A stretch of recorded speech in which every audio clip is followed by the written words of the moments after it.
नमस्कार, आप देख रहे हैं इंडिया न्यूज। आपके साथ मैं हूं वंदना स्रोही। खबरों की शुरुआत करेंगे बड़ी खबर के साथ, जहां नीम का थाना से एक बड़ी खबर सामने आ रही है। प्राइवेट अस्पताल की लापरवाही सामने आई है। संक्रमित ब्लड चढ़ाने से अब तक 5 लोगों की मौत हो गई है। खून चढ़ाते ही तड़पने लगे मरीज। अब तक 5 लोगों की जान चली गई। मरने वालों में 2 गर्भवती और एक बुजुर्ग महिला भी शामिल है। मृतक के परिजनों ने आरोप लगाया कि कारण बताने के बजाय रेफर करते रहे। करीब 40 यूनिट संक्रमित ब्लड का इस्तेमाल किया गया। संक्रमित ब्लड जहां से दिया गया वो है नीम का थाना का सीता ब्लड बैंक। खून चढ़ाते ही मरीज तड़पने लगे। 5 मरीजों ने दम तोड़ दिया।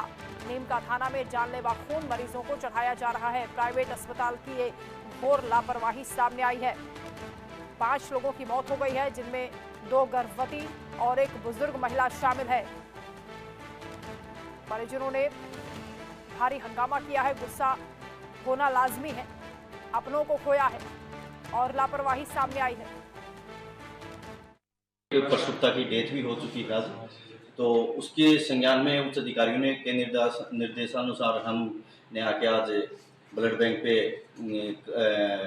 इनके डॉक्यूमेंट्स वगैरह को सुरक्षित रखवाया है और बाकी आगे की कार्रवाई उच्च अधिकारियों को सौंपी जाएगी। जैसे प्रसूता की डेथ भी हो चुकी है, तो उसके संज्ञान में उच्च अधिकारियों ने के निर्देशानुसार हमने आके आज ब्लड बैंक पे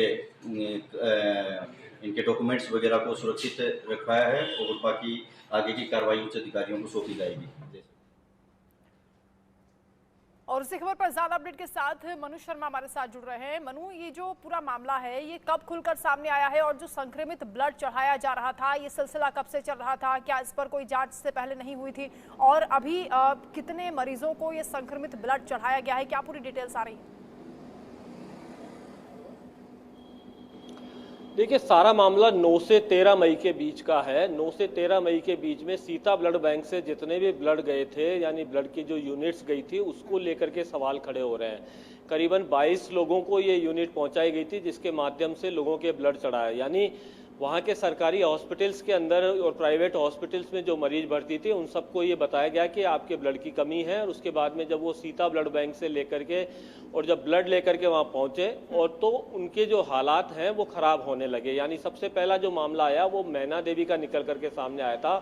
नीमका थाना की रहने वाली थी। नीमका थाना से उनके जब गर्भवती थी तो उनके परिवार वाले लेके गए हॉस्पिटल में और उनके ब्लड चढ़ाया गया।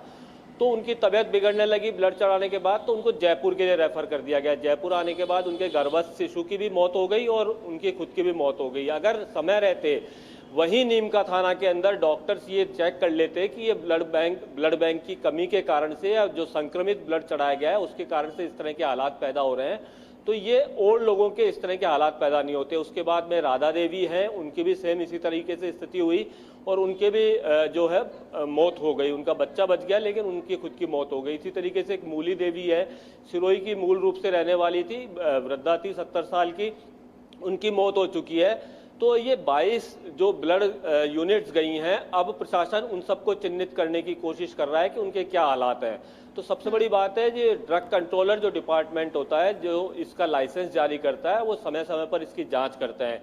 सीता ब्लड बैंक जो है नीमका थाना के अंदर प्राइवेट ब्लड बैंक है जिसके माध्यम से ब्लड दिया गया, लेकिन वहाँ की क्या हालात है इसके ऊपर अभी रिपोर्ट जो आना है वो वहाँ के CMHO को डॉक्टर नरोत्तम शर्मा हैं उनको सौंपी गई है। 2-3 दिन के अंदर वो अपनी जांच रिपोर्ट सरकार को पेश करेंगे।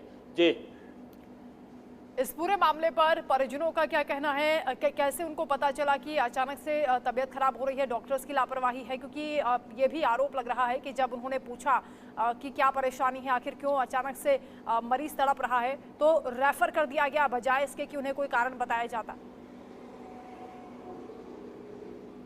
परिजनों में इसी बात को लेकर के आक्रोश है कि सबसे पहले जब मामला सामने आ गया कि जब चिंताजनक हालात पैदा हो गए मरीजों के ब्लड चढ़ाने के दौरान ही, यानी आधा ब्लड यूनिट चढ़ा, उसके बाद में हालात खराब होने लगे, मरीज तड़पने लगे। उसके बावजूद डॉक्टर्स ये नहीं कह पाए कि किस कारण से ये हालात खराब हो रहे हैं। उनको तुरंत आनंद फानन के अंदर जयपुर रेफर कर दिया गया। जयपुर में भी आकर के और चिकित्सकों ने उनका पूरा ध्यान नहीं दिया और जब मौत हो गई तो उसका कारण भी नहीं बताया कि किस कारण से ये मौत हुई है। केवल एक ही है कि तबीयत बिगड़ने के कारण से मौत हुई है। लेकिन ये सब मामला जब उनका अंतिम संस्कार तक हो चुका और इस तरह के मामले खुलने लगे नीमका थाना में, तब जाकर के सवाल खड़े हुए। और जब मालूमात के तो सीता ब्लड बैंक के खुद जो वहाँ के प्रशासनिक अधिकारी है, उनसे संपर्क करने की कोशिश की गई तो वहाँ के अधिकारियों ने इसके ऊपर कोई जवाब नहीं दिया। वो खुद इसकी जांच करने बैठे हैं, लेकिन उनकी जांच का कोई सवाल नहीं है। सिर्फ दबे जबान में एक ये कहना है कि ब्लड बैंक के अंदर जो यूनिट्स के लिए जो प्लास्टिक बैग काम में आते हैं उनकी घटिया क्वालिटी थी, लेकिन घटिया क्वालिटी के चक्कर में उन्होंने कई जानें ले ली 5 लोगों की। इसके अलावा अभी भी कई जो मरीज हैं वो नीमका थाना के अंदर भर्ती हैं हॉस्पिटल्स के अंदर और जिंदगी और मौत की जंग लड़ रहे हैं। ये मामला बेहद गंभीर है और क्योंकि परिजनों की ओर से अब ये मांग की जा रही कि जहां ये ब्लड जहां से आ रहा था, यानी जो सीता ब्लड बैंक का आप जिक्र कर रहे हैं, उसे सीज करने की भी मांग की जा रही है। ब्लड बैंक पर क्या कार्रवाई हुई है अभी तक?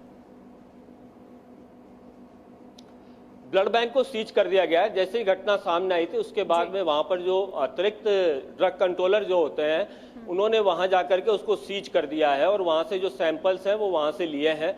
जांच रिपोर्ट अभी आना बाकी है क्योंकि जो CMHO है वो नरोत्तम शर्मा वो बता रहे हैं कि अभी इसकी जांच चल रही है। 2-3 दिन के अंदर इसकी जांच पूरी होने के बाद में सरकार को सौंप दिया जाएगा। लेकिन सबसे बड़ी बात है कि नियमित रूप से इन ब्लड बैंक्स की जांच होनी चाहिए। अब प्राइवेट ब्लड बैंक्स हैं वो पैसे दे करके और एक्सचेंज में ब्लड देते हैं।